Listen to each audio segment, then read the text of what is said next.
I never thought a simple dinner party could shatter 15 years of marriage. But the moment I saw times her, times wearing, times my, times lingerie, my life as I knew it was over, and that was just the beginning of how I fought back. Before that night, our Austin home felt like a sanctuary, a testament to the life Tyler and I had meticulously built. I was Samantha, the devoted wife to a rising star in the tech world, the loving mother to our bright-eyed daughter Emily. On the surface, everything shimmered with the polished sheen of success and domestic bliss. We had the sprawling house in Barton Creek, the enviable social circle, the perfect family photos adorning our mantelpiece. It felt like a lifetime ago. The carefree days when Tyler's boyish charm had first swept me off my feet. He was ambitious, yes, but also effortlessly funny, with a laugh that could fill a room and eyes that promised forever. We were young, full of dreams, convinced we were destined for something extraordinary. I remembered the nights we spent planning our future, scribbling ideas on napkins in dimly lit coffee shops, mapping out his tech empire, and our idyllic family life. I'd poured my inheritance, my energy, my very essence into nurturing that dream, setting aside my own burgeoning interests in interior design, always telling myself there would be time for me later. His success was our success, wasn't it? But somewhere along the way, the vibrant colors of that dream had subtly faded into muted tones. The late nights at the office became more frequent, his once present gaze now often distant, preoccupied. I'd attributed it to the relentless demands of his career, the price of ambition. I'd convinced myself that the growing chasm between us was merely the natural evolution of a long-term marriage, an inevitable ebb and flow. There were fleeting moments, sharp pangs of doubt, a hushed phone call ending abruptly, an evasive answer about his whereabouts, the way he sometimes flinched when I touched his arm unexpectedly. I dismissed them as paranoia, the anxieties of a busy wife and mother. After all, wasn't my priority to keep our home a haven, to support Tyler unconditionally, to ensure Emily had the perfect life? I'd sacrificed my own aspirations, folded them neatly away like forgotten sketches, believing that this was what true partnership meant. I was wrong. So terribly, devastatingly wrong. That realization wasn't a sudden jolt, but a slow, creeping chill that had been seeping into the foundations of my perfect world for months, perhaps even years. It began subtly, in the innocent observations of our daughter. "Mommy, why isn't Daddy home for dinner again?" Emily would ask, her small voice laced with a confusion that mirrored my own. "He said he would teach me that new game." Or, "Daddy always seems busy now. Does he still like our stories?" Each question was a tiny crack in the veneer, and I'd meticulously plaster over them with vague assurances about Daddy's important work, trying to convince her, and myself, that it was all normal. It was during this period of increasing subtle anxieties that Marissa slid into our lives. We'd moved to Austin a few years prior, leaving behind my closest friends, and while I'd built a new social circle, no one had quite filled that confidant role. Marissa, with her infectious laugh and seemingly boundless energy, seemed to appear exactly when I needed her. She was a friend of a friend, quickly integrating herself into our social scene. She listened intently to my worries about Tyler's demanding schedule, offered practical advice, and always seemed to know the right thing to say. We shared coffees, went to spin classes, and even helped each other plan dinner parties. I confided in her about the growing distance I felt from Tyler, about my shelved dreams, about everything. She became my new best friend, someone I trusted implicitly, a comforting presence in what was becoming an increasingly unsettling landscape. Meanwhile, Tyler's pattern of detachment solidified. The late nights became the norm, punctuated by last-minute cancellations of family plans. His excuses, once plausible, grew flimsier, less detailed. "A major project just came up," he'd say, eyes already drifting to his phone. Or, "Client emergency, darling, you understand." His touch became rarer, his responses more automated, his presence in our home increasingly phantom-like. The vibrant spark that once defined him had been replaced by a vacant preoccupation, a wall I couldn't breach. I'd try to initiate conversations, to reignite the connection, but his answers were always clipped, his attention elsewhere. I fought against the rising tide of suspicion with every fiber of my being. Denial was a powerful, comforting blanket. I blamed myself. Perhaps I wasn't interesting enough. Perhaps I should have pushed my own career. Perhaps I was simply imagining things, falling into the cliché of the insecure wife. I convinced myself that this was simply the hard truth of a high-pressure career, that his stress was manifesting as distance, and it was my duty to be patient, supportive, unwavering. The idea that something truly sinister was unfolding, that the man I'd built my life around could betray me so fundamentally, was too terrifying to contemplate, so I pushed it down, ignored the gnawing in my gut, and pretended that our perfect life was still perfectly intact. But the cracks, no matter how carefully I tried to conceal them, were widening. I'd arranged the dinner party that night with a desperate hope, a carefully constructed illusion that a perfectly curated evening, our favorite Chardonnay, a new, intricate recipe, and the warm glow of candlelight could somehow bridge the widening chasm between Tyler and me. It was my silent plea, an olive branch extended in the face of his growing absence, a belief that if I just created the perfect setting, the perfect moment, the man I married would reappear from behind the mask of his career. I had chosen a sophisticated, yet intimate gathering, inviting a few close couples, including Marissa and Greg, her husband. Marissa, my supposed confidant, flitted around the kitchen, offering superficial help, and filling the silence with her incessant chatter, her presence a familiar, if slightly jarring, comfort. But it was Greg, her husband, who caught my eye repeatedly throughout the evening. He moved with a quiet gravity, his usual boisterous humor subdued, replaced by an unsettling stillness. His gaze, whenever it met mine, held a similar unspoken question, a flicker of shared anxiety that sent a shiver down my spine. We were two ships passing in the night, both sensing an iceberg, neither daring to name it. The party wound down, the last guests departing, leaving only Marissa, Greg, Tyler, and me. Tyler, who had been unusually jovial, almost performative, throughout the evening, suddenly declared he needed to step out for some air. A common enough excuse these days. Marissa, after a quick, knowing glance I foolishly dismissed as shared exhaustion, followed him out onto the patio. A nervous energy pulsed through me. I exchanged another glance with Greg. His eyes were dark with something I couldn't quite decipher, a silent plea for caution or perhaps a premonition. A few minutes later, unable to shake the gnawing feeling, I decided to check on them, perhaps offer them a nightcap. As I stepped onto the flagstone patio, the cool Austin air did little to prepare me for the inferno that erupted within me. There, bathed in the soft glow of the bistro lights, was Tyler, his hands cupping Marissa's face, his lips locked with hers in a kiss that was anything but casual. My world tilted, the air left my lungs. But then, the real blow landed, a detail so cruel, so specific, that it burned itself into my memory with agonizing clarity. Marissa, in her eagerness, or perhaps her blatant disregard, had turned slightly, and beneath the thin silk blouse she wore, I saw it, the delicate lace, the intricate embroidery, the faint shimmer of the pearl accents. It was my Times lingerie, the cream-colored silk set Tyler had given me for our 10th anniversary, a piece I'd cherished and only worn on special occasions, a gift from him, now adorning her, a trophy of her conquest, a perverse symbol of their betrayal. It was my intimate wear, parading itself on my supposed friend, being defiled by my husband, in my own backyard. For a moment, I was a statue, frozen in the brutal tableau, the sounds of their intimate murmurs echoing in the sudden silence of my mind. My heart hammered against my ribs, a trapped bird desperate for escape.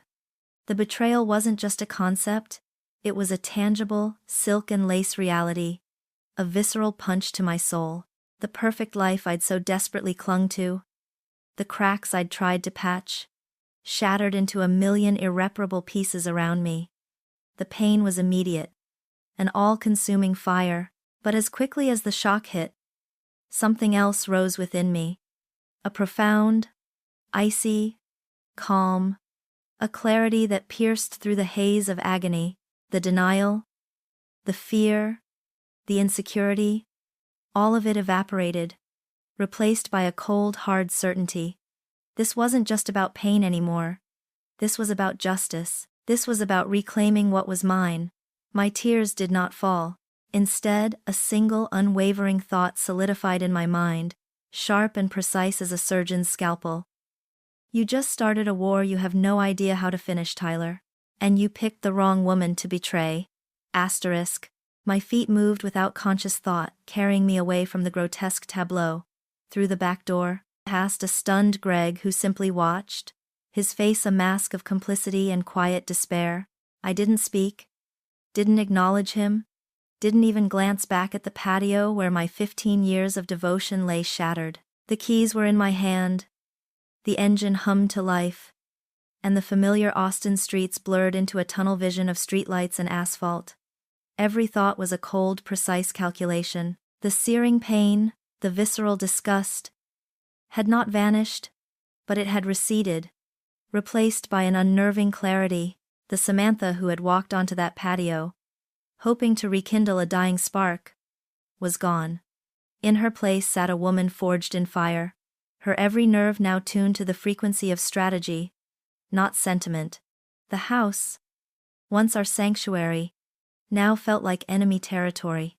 I moved with a phantom stealth, no longer needing to convince myself that Tyler was merely working late. The lies had evaporated, leaving behind a stark landscape of truth. My hands, steady despite the tremor in my soul, typed in the security codes, navigated the banking app. Every joint account, every shared investment, every cent we had accumulated, including the remnants of my mother's inheritance, carefully managed for our future, was systematically siphoned into a new, separate account, accessible only by me. It was done in minutes, an act of financial guerrilla warfare executed with the speed of a predator. Then, I swept through our shared office, gathering passports, birth certificates, the deed to the house, our marriage certificate, and most importantly, Emily's cherished baby photos and my mother's pearl necklace, a tangible link to my own heritage. These were not just documents, they were anchors, securing my daughter's future and my own past, preventing them from being sullied by his betrayal. The clock on the kitchen wall read just past midnight when I dialed Jillian's number. I had met her years ago through a mutual friend, a formidable woman known for her sharp mind and even sharper wit, often jokingly referred to as a shark in designer heels. I never thought I'd need her services, least of all for this. She answered on the second ring, her voice surprisingly crisp. "Jillian Reynolds," she stated, her tone professional, not yet softened by sleep. "I need a divorce lawyer," I said, my voice flat, devoid of emotion. "And I need the best, tonight." There was a brief pause, then, "Samantha? Is everything all right?" I recounted the bare facts, stripping away the pain, presenting it as a cold case study. The husband, the mistress, the public humiliation, the lingerie. Jillian listened, interrupting only once for a clarifying detail. "My God, Samantha," she finally breathed, the professional facade slipping slightly. "He wore Times Your Times lingerie? That's a detail. A very useful detail." By the time we hung up, an emergency meeting was set for 8 a.m., and the first shot in my war had been fired. As I lay in bed that night, the house quiet except for the distant hum of the AC, I felt no tears, no familiar ache of heartbreak. Instead, a profound shift had occurred. The woman who had clung to denial, who had sacrificed her dreams and silenced her instincts, was gone. In her place, a determined warrior had emerged, fueled not by a hysterical rage, but by a quiet, simmering inferno. My future was no longer intertwined with a betrayer. It was a blank canvas, waiting for me to reclaim it. to paint it with the colors of strength, resilience, and unyielding justice. Tyler had broken me, yes. But in doing so, he had unwittingly set me free. And this freedom, I decided, would be his ultimate undoing. The first hint of dawn was bleeding into the Austin sky when I heard the familiar crunch of tires on the driveway. He probably expected to slip in unnoticed, to find me asleep, the blissful, ignorant wife. He was wrong. I was waiting, seated at the kitchen island, a meticulously organized stack of documents before me. The bank statements, the deed, the divorce papers Jillian had already forwarded. The fluorescent kitchen light hummed, casting a stark, uncompromising glow on the scene. Tyler stumbled in, his shirt rumpled, a faint smell of unfamiliar perfume clinging to him. His eyes, usually so quick to charm, widened in surprise, then narrowed with a flicker of annoyance, clearly expecting a nagging wife, not a sentry. "Samantha? What are you still doing up?" he slurred, attempting a casual nonchalance that failed spectacularly. I met his gaze, my own eyes devoid of the warmth he once commanded. "I'm waiting for you, Tyler." My voice was steady, calm, a stark contrast to the earthquake that had ripped through my life just hours before. Or rather, I was waiting for the man who calls himself my husband to return from his rendezvous with Marissa. His jaw went slack. The color drained from his face, leaving behind a sallow, sickly pallor. What are you talking about?" He tried to laugh, a desperate, hollow sound. "Don't be ridiculous, Sam. I was with clients. You know how these late-night deals are." He took a step towards me, then hesitated, his eyes darting to the papers on the counter. "Don't insult my intelligence, Tyler." I cut him off, my voice still dangerously calm. "I saw you, on our patio, kissing her, and she was wearing my anniversary lingerie." The words spoken aloud didn't ignite the fury I expected, but rather reinforced the cold, hard clarity of my decision. The denial crumbled. He flinched as if struck. His eyes, now wide with a dawning horror, searched mine for any sign of weakness, of a crack in my resolve. Finding none, he switched tactics, his voice dropping to a desperate whisper. "Samantha, please, it's not what you think. It was a mistake, a moment of weakness. She came on to me. I was stressed with work. You know how much pressure I'm under." He made a pathetic lunge for my hand, but I pulled it back, refusing his touch. "We can fix this. We have Emily, for God's sake. Think about Emily." "Oh, I have thought about Emily, Tyler," I stated, and a new, sharper edge entered my voice. "In fact, Emily knew long before I did." The words hit him like a physical blow. His face contorted, not in sorrow, but in absolute, gut-wrenching shock and pure, unadulterated panic. "Emily? What are you talking about? Emily doesn't know anything. She's a child." His voice rose, tinged with a terror I found perversely satisfying. "You wouldn't tell her, Samantha, you wouldn't dare." "She already knew, Tyler," I repeated, letting the full weight of it sink in. "She saw you. She wondered why Daddy was never home, why you always seemed so busy. She asked me, Tyler, she asked me why her daddy didn't like our stories anymore." My composure began to fray at the edges, a flicker of the deep pain Emily's innocence had suffered, but I quickly reined it in. "So don't you dare try to use her as a shield for your despicable actions? You shattered her innocent perception of her father." "Not me." He collapsed onto a bar stool, running a frantic hand through his hair. No. This can't be happening. We can't do this to her. We're a family. What about our 15 years? Everything we built?" He looked up, his eyes pleading, desperate. "Sam, please, I can change. I swear, I'll never see her again. It was just a fling, a stupid, meaningless mistake. Let's talk. Let's go to therapy. We can work through this." "There's nothing to work through, Tyler," I said, picking up the stack of papers and placing them carefully on the island between us, like a ceasefire line. "It's over. I've already moved all shared assets into an account solely in my name. Jillian Reynolds will be contacting you in the morning to serve you with divorce papers. I will be seeking full custody of Emily, the house, and sufficient financial support for her future. My voice was unwavering, each word a stone laid in the foundation of my new reality. You are the architect of this destruction, Tyler. Every choice you made, every lie you told, every boundary you crossed, they all led to this moment. You had 15 years to be the man I thought I married. You chose not to be. And now, there are no second chances. I stood up, gathering the few personal items I had laid out for myself. Consider this your notice. I'm done. Without another word, I walked past him, leaving him alone in the sterile glow of the kitchen. Surrounded by the remnants of a life he had so carelessly destroyed, the air in the house no longer felt like enemy territory. It simply felt empty, waiting to be filled with my own future. Weeks blurred into a purposeful haze. Each day a meticulous brushstroke on the canvas of my vengeance. Jillian had moved with the efficiency of a seasoned general, serving Tyler the papers, freezing accounts, ensuring he understood the cold, hard reality of his new world. But I knew that true justice, for someone like Tyler, extended beyond legal documents.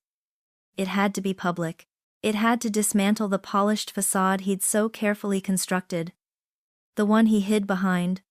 The one that had blinded me for so long. The annual Austin Tech Leadership Gala was the perfect battlefield. It was Tyler's domain, his glittering stage, where he reveled in the adoration of his peers and the quiet envy of his rivals. He was slated to give a keynote, a triumphant declaration of his company's latest venture. He would be in his element, radiating success, completely unaware of the bomb I was about to detonate. I knew he would attend, Marissa by his side, attempting to project an image of a new, powerful, unshakable couple. They would assume I was at home, licking my wounds, a broken woman in hiding. They would be wrong. I arrived precisely at the moment the red carpet photography was at its peak. Not on Tyler's arm, but on Greg's. He looked impeccably sharp in his tuxedo, his usually guarded eyes now holding a glint of shared purpose, a quiet strength that mirrored my own. I wore a crimson gown, its fabric flowing like liquid fire, deliberately chosen to command attention, to signify power, not vulnerability. My hair was swept up, my makeup flawless, a mask of serene composure over the simmering inferno within. Heads turned, whispers rippled through the crowd, the flashbulbs popped. Not just for the tech luminaries, but for the wronged wife making an unexpected, unannounced entrance with her former best friend's husband. We exchanged no words, Greg and I, just a subtle nod, a silent pact before stepping into the lion's den. Inside, the ballroom hummed with the electric energy of Austin's elite. Tyler, predictably, was holding court near the stage, a smug smile plastered across his face, Marissa clinging to his arm, her eyes darting nervously in our direction. He saw me, and for a fleeting second, his composure cracked. The color drained from his face, replaced by a ghastly pallor. Marissa, ever the chameleon, quickly regained her footing, offering a tight, venomous smile. But they underestimated my resolve. I was no longer the shrinking violet, the accommodating wife. I was the storm. I moved through the crowd with deliberate grace, Greg a silent, solid presence beside me. We made our way to the bar, ordered champagne, and positioned ourselves in a prime location, subtly drawing a crowd. When the time came for pre-keynote toasts, the MC called for a moment of celebration. I raised my glass, my voice carrying clearly, resonating with a calm authority that silenced the immediate vicinity. To Tyler, my soon-to-be ex-husband, I began, the words laced with a honeyed venom. And to the beautiful Marissa, who I once called a friend. A hush fell over the room. Tyler's eyes were wide, panicked. Marissa tried to pull him away, but he was frozen. It's truly remarkable, I continued, my gaze sweeping across the stunned faces, landing squarely on Tyler's, then Marissa's. The things we learn about people, even after 15 years, like, for instance, How some men choose to celebrate their success. I paused, letting the tension build, then delivered the killing blow, my voice dropping to a theatrical, yet utterly clear, whisper that seemed to echo through the suddenly silent hall. Or how some women choose to celebrate their stolen affections, by wearing times another woman's anniversary lingerie times in her own backyard. Specifically, my Times cream silk set, Tyler. My eyes never left Marissa's, watching the blood drain from her face, exposing the cheapness beneath her polished facade. A collective gasp swept through the room, followed by a cacophony of murmurs. Phones were whipped out. Cameras clicked, the precise, excruciating detail of the lingerie. So intimate, so humiliatingly specific, ripped through the room like wildfire. Tyler looked as though he'd been punched, his mouth agape, utterly exposed. Marissa tried to protest, a pathetic whimper, but her words were drowned out by the rising tide of shock and disbelief. Someone shouted, "What did she say?" And another, louder voice, repeated, "She said Marissa was wearing her Times lingerie." Within minutes, the carefully orchestrated glamour of the gala had dissolved into a frenzied spectacle. Photos and shaky videos of the stunned silence, then the chaotic aftermath, were already being uploaded. My words, so precise and cutting, were being replayed, dissected, and shared across every social media platform imaginable. Before the night was over, the hashtag number lingerie liar had exploded, turning Tyler into an instant meme. His face plastered across the internet, synonymous with betrayal. His meticulously cultivated reputation, the very foundation of his identity, crumbled around him. Not in a quiet, private fall, but in a spectacular, public implosion. And I, Samantha, was the architect of its ruin. The fallout from the gala was swift and brutal, a digital wildfire that consumed Tyler's meticulously crafted public image.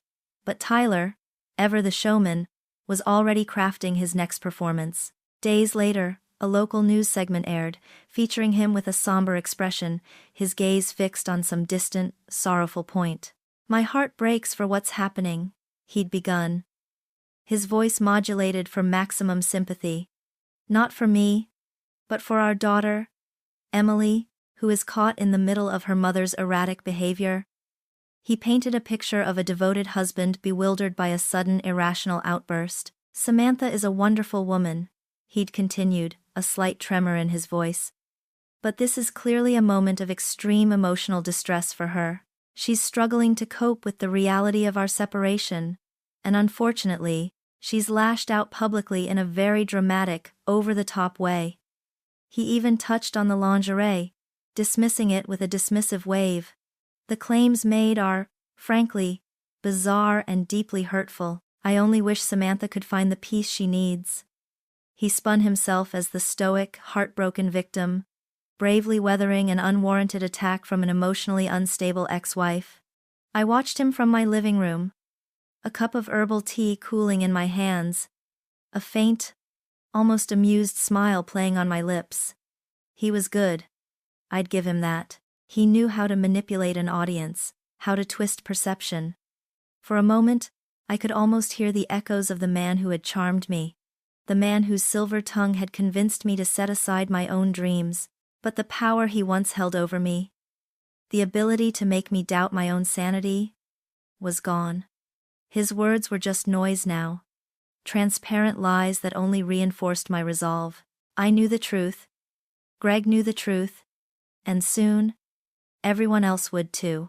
His performance was nothing more than a desperate flailing, a last gasp of a drowning man, and I was utterly confident that the relentless tide of facts would ultimately sweep away his carefully constructed facade. My phone, which had been buzzing non-stop since the gala, became a constant conduit of reassurance. My sister, Sarah, called, her voice trembling with outrage. "He's disgusting, Sam. How dare he twist it like that? Did you see his eyes? So fake." My closest friends, who had been unwavering pillars of strength, deluged me with texts, each one a fierce affirmation of my truth, and a condemnation of his lies. "Don't listen to a word, Sam. We know you. We know him. He's a pathetic weasel.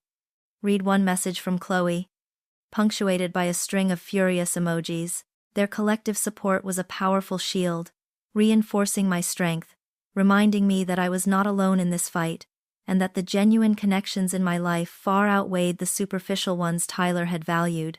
Jillian, however, was less outraged and more invigorated.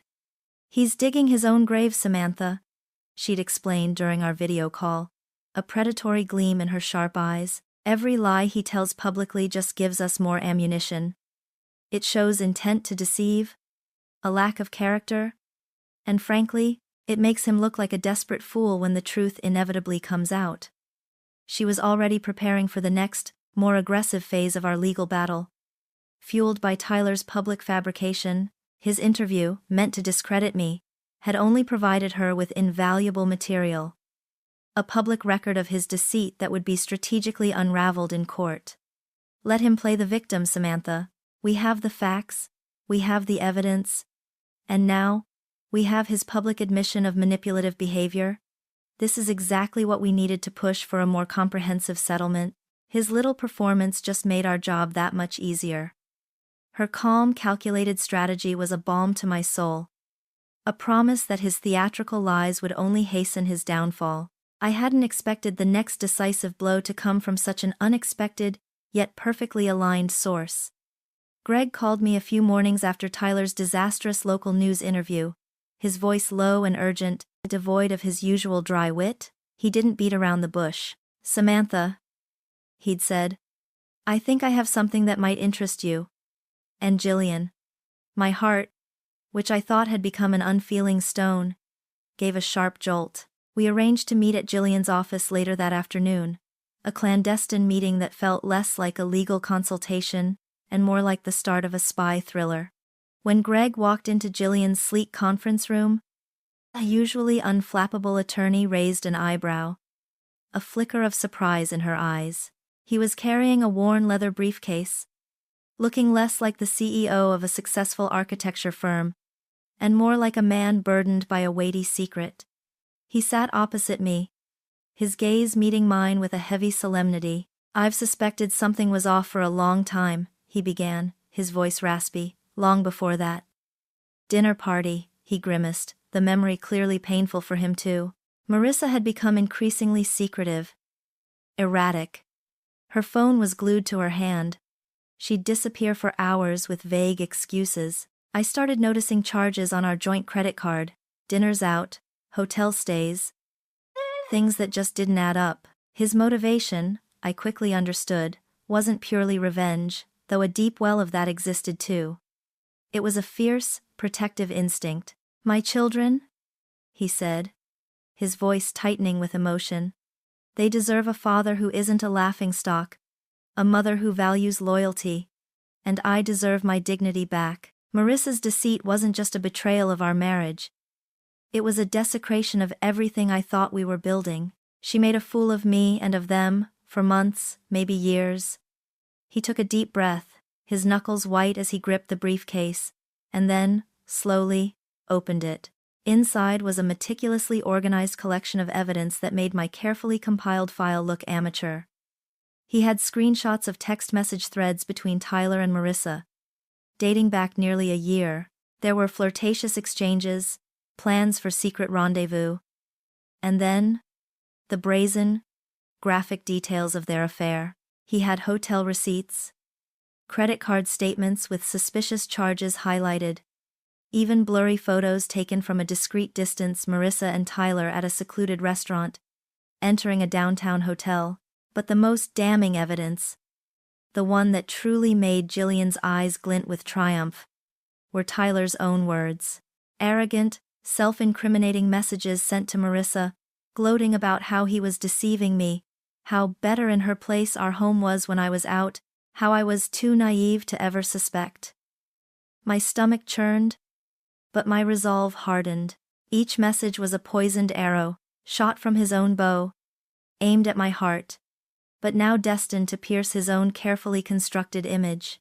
Jillian leaned back, a slow, satisfied smile spreading across her face. "This, Greg," she said, tapping a finger on a printout of one of Tyler's particularly vile texts, is gold. Absolute, unassailable gold. We immediately launched into a coordinated plan. Greg would formally present this evidence to Jillian, strengthening our legal case immensely. But more strategically, we decided on a controlled, impactful release. Not a slow drip, but a calculated flood. We would time it to coincide with the next phase of Tyler's media attempts. Or perhaps, just when the public had almost forgotten his last performance, we wanted maximum impact. A tsunami of truth that would not only confirm my accusations but utterly decimate his carefully constructed victim narrative. Tyler's house of cards, already wobbling, was about to be obliterated by a force he never saw coming, orchestrated by the very people he thought he had scorned. Jillian chose the moment with the clinical precision of a chess master, unleashing Greg's evidence not as a leak, but as a deliberate, controlled explosion designed for maximum collateral damage. The timing was impeccable. A quiet Tuesday morning, just as Tyler's carefully manufactured victim narrative from the local news interview began to lose its potency, becoming stale in the ever-churning news cycle, Greg, guided by Jillian, had released the trove of damning material through a carefully selected, highly credible investigative journalism outlet known for its thoroughness and wide reach. Simultaneously, key screenshots and excerpts, meticulously anonymized yet clearly traceable, found their way to influential social media accounts and popular online forums. The internet, ever hungry for scandal and injustice, devoured it whole. It was an instant, overwhelming tide of truth that swept away every lie Tyler had spun, every pathetic attempt to portray himself as the wronged party, the detailed text messages, the hotel bills, the discreet photos. They painted an undeniable picture of calculated, sustained betrayal. His arrogant declaration to Marissa about how better in her place our home was when I was absent, how I was too naive to ever suspect, became the viral sensation. It was reposted, memed, and dissected with furious intensity. Number lingerie liar quickly morphed into number architect of his own ruin, and number too naive no more. The public, who had briefly entertained Tyler's performance, turned on him with a vengeance. News channels that had aired his sympathetic interview were now forced to report on the irrefutable evidence, framing him as a manipulative liar. Overnight, the narrative shifted entirely. Irrevocably, Tyler's world imploded with a speed that was almost dizzying to witness. The phone calls started almost immediately. First, from his business partners, then investors, then major clients. His social media feeds, once filled with sycophantic praise, became battlegrounds of condemnation and ridicule. Colleagues distanced themselves. Industry events suddenly rescinded invitations, and the promising tech ventures he'd boasted about began to crumble under the weight of his destroyed reputation. He was no longer just a man facing divorce, he was a public pariah, a cautionary tale, a walking punchline. The Austin community, so quick to embrace success, was equally swift in its rejection of deceit. I heard through friends of friends that he was being ghosted, ignored in public, his attempts at damage control falling on deaf ears. Marissa, equally exposed, faced a similar, if not more virulent, backlash. Her name now synonymous with home-wrecking and duplicity. A quiet satisfaction bloomed within me, deeper and more profound than any fleeting anger could have been. It wasn't a triumphant, vengeful glee, but a profound sense of vindication. Watching Tyler's carefully constructed world shatter wasn't just about his downfall.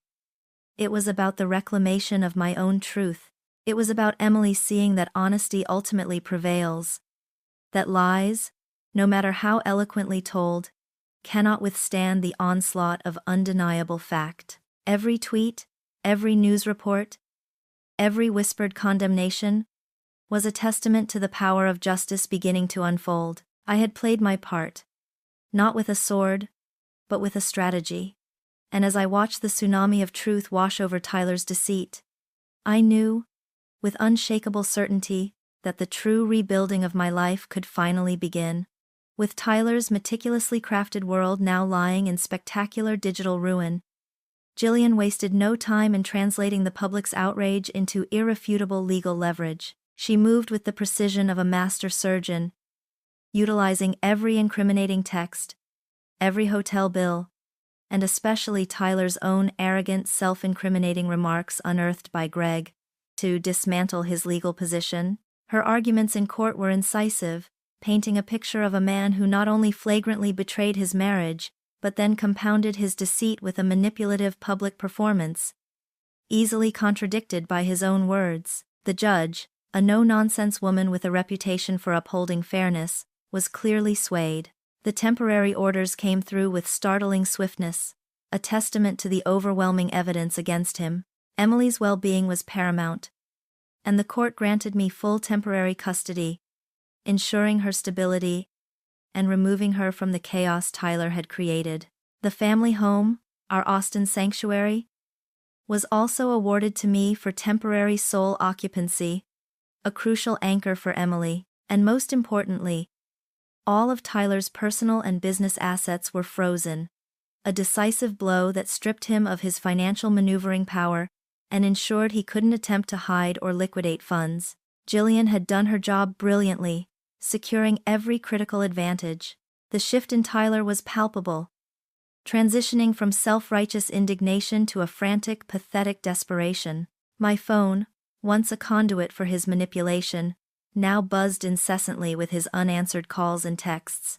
They began as demands, then turned into increasingly desperate pleas, interspersed with threats to tell his side of the story to Emily, a threat I knew was empty, as his attempts had only ever backfired. He tried to contact Jillian too, hoping to negotiate, to bargain, to somehow salvage a shred of his former life. But Jillian was unwavering, relaying his futile attempts with a dry amusement, confirming that any future discussions would only be through proper legal channels, and on our terms. He was cornered, stripped of his bravado, reduced to a sniveling shadow of the man he once was. The consequences of his actions extended beyond the courtroom and my immediate sphere. News filtered back to me, not through rumor, but from credible sources within the Austin tech community. Tyler had been put on administrative leave, then, inevitably, fired from his prestigious position. The scandal, the public ridicule, and the irrefutable evidence of his duplicity made him a liability, a toxic asset to any company that valued its reputation. His professional life, the very empire he had so ruthlessly pursued, crumbled. The financial blow was devastating, but it was just the beginning. I also learned that his own family, led by his stern, old-money father who valued integrity above all else, had disowned him financially and emotionally. He was cut off, left to face the ruins of his life entirely alone, the architect of his own solitary destruction. Watching the pieces fall, I felt a deep, quiet satisfaction. It wasn't the fiery vengeance I'd initially envisioned, but something more profound, a sense of the world righting itself. The turning tide of the legal process was not just a victory, it was an affirmation that I had made the right choices, that my resolve had been justified, and that I was capable of navigating this storm and emerging stronger. This wasn't merely about winning a battle, it was about reclaiming my agency, my power, and the future Emily and I deserved. The legal system, slow and deliberate as it could be, was finally delivering justice, piece by painstaking piece, and with each favorable ruling, I felt a renewed surge of empowerment, a quiet strength that would carry us forward. Justice, as I was learning, often had a domino effect. Tyler's world had imploded, but the next piece to fall, with a quiet but equally significant thud, was Marissa's. Greg ensured it. A few days after the evidence against Tyler went viral, Jillian informed me that Greg had officially filed for divorce from Marissa. His legal team had presented an airtight case, citing undeniable infidelity and the severe emotional distress her prolonged deception had caused him and their children. He wasn't seeking revenge, he had told Jillian, but vindication for his family, and a definitive end to the public humiliation she had dragged them through. It was a clean, decisive break, meticulously executed, mirroring the same strategic precision he had shown in gathering the evidence against her and Tyler. He wanted to shield his children from any further association with her actions, and I respected him deeply for that. Marissa's fall from grace was, if anything, more complete and visceral than Tyler's. While Tyler had the remnants of his professional network to pick over, Marissa had nothing but a reputation built on artifice, now utterly shattered. The same social circles she had so eagerly infiltrated, the same women she'd flattered and confided in, myself included, turned on her with a ferocity born of shared indignation. Invitations dried up, gossip became a weapon, her name whispered in tones of disgust. I heard stories through the grapevine, cancelled memberships at her spin class, frozen out of charity committees, mothers pulling their children away from hers at school pickup. She was no longer the charming, vivacious new best friend. She was the homewrecker, the liar, the woman who wore another's lingerie in a blatant display of contempt. The public scorn was absolute, leaving her isolated and utterly exposed. For a long time, the thought of Marissa had brought a sharp, burning pain. A double betrayal that felt almost worse than Tyler's. He was my husband, but she was my friend, my confidant. The person I'd leaned on during the very period he was betraying me with her. That intimate violation, the way she had weaponized my trust, had gnawed at me. But as the legal process unfolded, and as her own carefully constructed life crumbled around her, the raw ache began to recede. It wasn't forgiveness. Not yet. Perhaps never. It was simply the dulling of a wound, a processing of loss. The friend I thought I had was never real. She was a facade, a cruel illusion. A part of me grieved for the simplicity of that friendship, for the belief that I could trust someone so deeply, but that grief was now overshadowed by a profound sense of clarity. Marissa was a casualty of her own choices, and her fate, like Tyler's, was a consequence she had meticulously engineered. I was moving past the pain, not forgetting it, but no longer allowing it to consume me. My focus, now sharper than ever, centered entirely on Emily. Amidst the swirling vortex of legal battles, public scandal, and the dramatic unraveling of two lives, Emily's well-being was my unwavering anchor. We established new, comforting routines, rebuilding a sense of normalcy in our home. I spent countless evenings reading her favorite books, playing board games, simply being present and available. Jillian had recommended a child psychologist, and we started weekly sessions.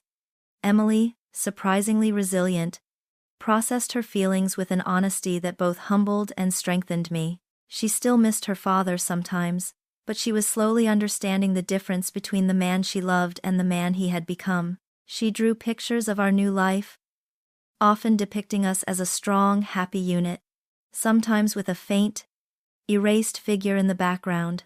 My conversations with her were open, age-appropriate, emphasizing that this was about adult times choices, and that her mother would always be there, a steadfast, unshakable presence. Every decision I made, every step I took, was for her. Her stability, her emotional security, her future.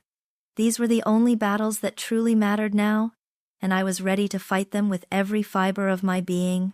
That unwavering commitment to Emily's future translated into a relentless, almost surgical focus on the upcoming final divorce hearing. Jillian and I spent countless hours poring over documents in her office, the air thick with the scent of coffee and printer ink. There were stacks of bank statements, investment portfolios, property valuations, every financial detail of our 15 years laid bare, meticulously scrutinized. My life, once defined by Tyler's narrative, was now being painstakingly itemized, analyzed, and repurposed for Emily's benefit. We worked with accountants, unraveling the complex web of Tyler's tech ventures, ensuring every asset, every potential earning, was accounted for. This wasn't just about severing ties. It was about building an unshakable foundation for my daughter, brick by financial brick. Beyond the numbers, Emily's well-being remained paramount. The child psychologist's reports, thick with assessments and recommendations, became another crucial layer of our case. Emily, despite her resilience, had endured a seismic shift in her young life. and her emotional needs were non-negotiable. The reports detailed her progress, her newfound sense of security with me, and the emotional distance she now felt from her father. A painful but necessary truth. Jillian was careful to frame these findings not as an attack on Tyler, but as a clear demonstration of what was truly in Emily's best interest. A stable, loving environment, free from conflict and deceit. Every word, every data point, was a weapon in the quiet war for her future. The approaching final hearing felt like the culmination of a long, arduous journey through a dark tunnel. A part of me was weary, yes, but the overwhelming sensation was one of profound anticipation. This was it. The definitive end to the nightmare. The final chapter of a story I desperately wanted to close, so that a new, unwritten one could begin. I envisioned not just a courtroom victory, but the quiet, everyday moments that would follow. Lazy Sunday mornings with Emily, evenings spent pursuing my own rekindled interests, the simple peace of knowing that Tyler's toxic presence would be irrevocably excised from our lives. True healing, I knew, couldn't fully commence until this final, legal barrier was overcome. I walked into Jillian's office each day with a quiet, steely resolve. The fiery rage that had ignited Operation Reclamation had matured into something deeper, more sustainable. It wasn't about fury anymore, it was about purpose. My voice, once hesitant, now carried the weight of conviction. My eyes, once clouded by doubt, now held an unyielding clarity. Tyler had forced me to fight, and in doing so, he had revealed a strength I never knew I possessed. I was no longer a victim reacting to circumstance. I was a strategist, a protector, ready to face this final legal battle head-on, not with anger, but with an unwavering certainty that Emily's stable, happy future was worth every single fight. The hushed anticipation in the courtroom on the day of the final hearing was almost suffocating. Each breath held, each glance a silent prayer. Then, the judge, her voice clear and authoritative, began to read. Every word was a hammer blow, not to me, but to the ruin Tyler had meticulously constructed for himself. Emily's full custody was granted to me, without contention, citing the overwhelming evidence of my consistent support and stable environment. The family home, our Austin sanctuary, was irrevocably mine, a safe harbor secured. And then came the financial settlement. A comprehensive package that, while not erasing 15 years of my deferred dreams, ensured Emily's future was not only protected but robust. A significant trust fund, ongoing support, and a complete disentanglement from Tyler's now failing ventures. Tyler, seated opposite me, seemed to shrink with each pronouncement. His face, once flushed with indignation, now wore a mask of utter defeat. The cocky charm, the performative victimhood, had evaporated, leaving behind a hollow shell. He lost everything. His daughter's meaningful presence in her life reduced to supervised visits, his home, his carefully hoarded wealth, all shattered. The financial ruin, Jillian later confirmed, was absolute. His public image, once his most prized possession, was beyond repair, cementing his status as a pariah. Even his own family, I heard, had officially washed their hands of him, confirming the profound isolation he now faced. He was truly, utterly alone. The architect of a desolate landscape, meticulously designed by his own hands. As the gavel struck, signaling the end, an overwhelming emotional weight lifted from my shoulders. A physical release of tension I hadn't realized I was still carrying. It wasn't the frenzied joy of victory, but a deep, profound sense of relief. Like surfacing after years underwater, validation washed over me. Not just from the legal ruling, but from the quiet knowledge that I had fought, endured, and ultimately prevailed. Justice, slow and arduous, had finally arrived, not as a thunderclap, but as a calm, steady dawn, after a long, brutal night. My hand, resting on the polished table, didn't tremble. It felt strong, steady, ready, This wasn't just the end of a destructive chapter. It was the pivotal moment, the true beginning of Samantha and Emily's new, independent life. I looked at Jillian, her expression a mix of professional satisfaction and genuine warmth, and then out the window, at the Austin skyline. No longer a backdrop to my pain, but a vibrant canvas for our future. The fight was over. The freedom I had so fiercely pursued was now a tangible reality, waiting to be embraced. Our future, once tied to a betrayer's whims, was now wholly, gloriously, courageously our own. The email arrived a week after the final verdict, a ghost from a past I had meticulously worked to bury. It was short, formal, yet laced with a palpable desperation, signed simply, Tyler. He requested a meeting, just for coffee, one last time, for closure. My first instinct was to delete it, to preserve the hard-won peace that had finally begun to settle around Emily and me. But a part of me, the part that had walked through fire and emerged unburnt, knew this was a necessary final cut, not for him, but for me, to truly close the door on the man who had almost destroyed me. I agreed, specifying a quiet, unassuming cafe tucked away on a side street, far from the bustling Austin mainstays, a place where anonymity was a given. He was already there when I arrived, seated at a small corner table, his shoulders slumped. He looked diminished. The sharp suits and confident aura had been replaced by a rumpled shirt and eyes that held the haunted look of a man who had truly lost everything. His hair, once meticulously styled, was disheveled, and there were deep, dark circles under his eyes. He looked up as I approached, a flicker of something, hope, despair, crossing his face. "Samantha," he croaked, his voice thin, almost unrecognizable. I didn't sit immediately.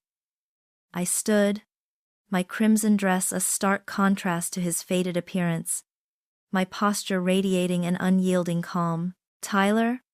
I acknowledged, my voice even, devoid of the emotion he probably expected.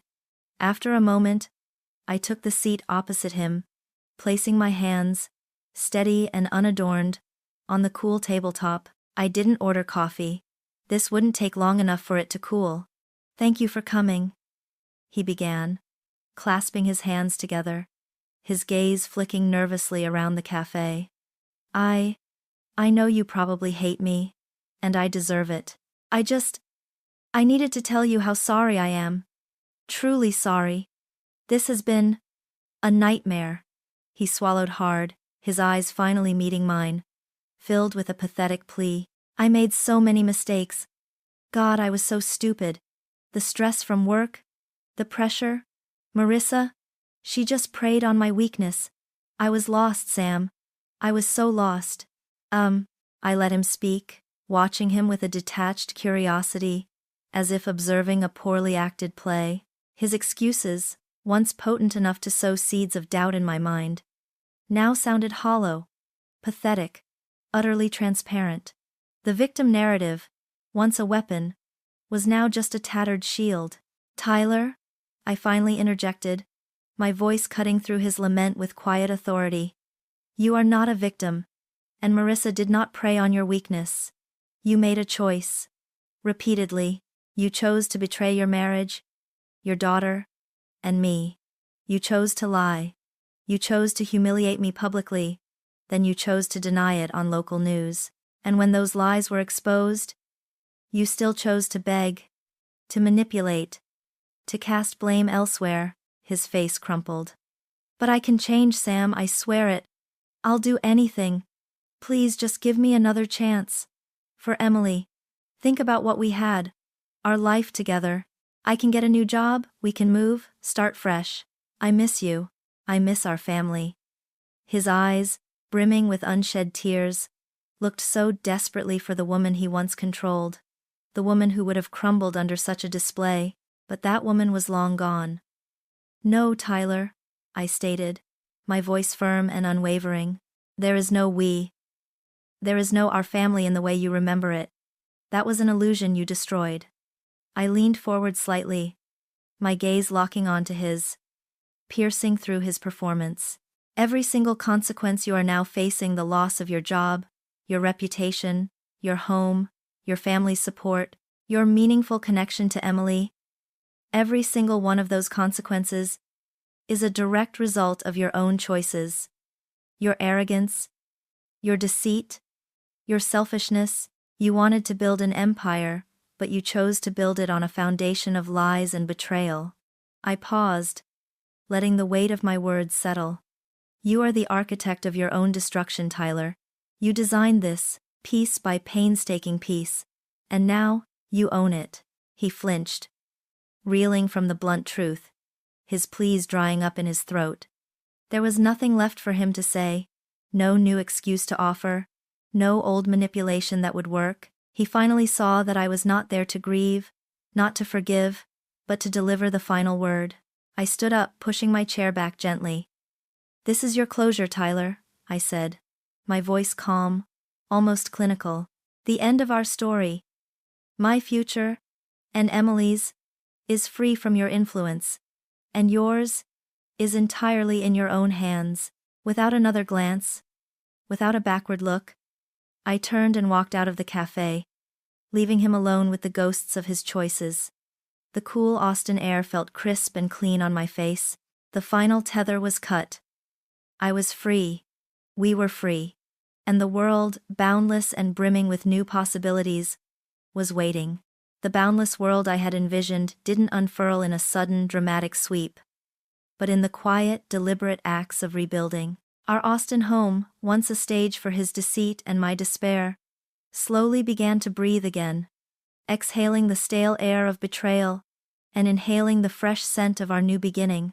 The sterile glow of the kitchen, where Tyler had crumbled, now basked in the warm morning light as Emily and I crafted our new routines. Mornings were no longer rushed and tense, but a peaceful ritual of shared breakfasts, laughter over silly stories, and the quiet comfort of her hand in mine as we walked to school.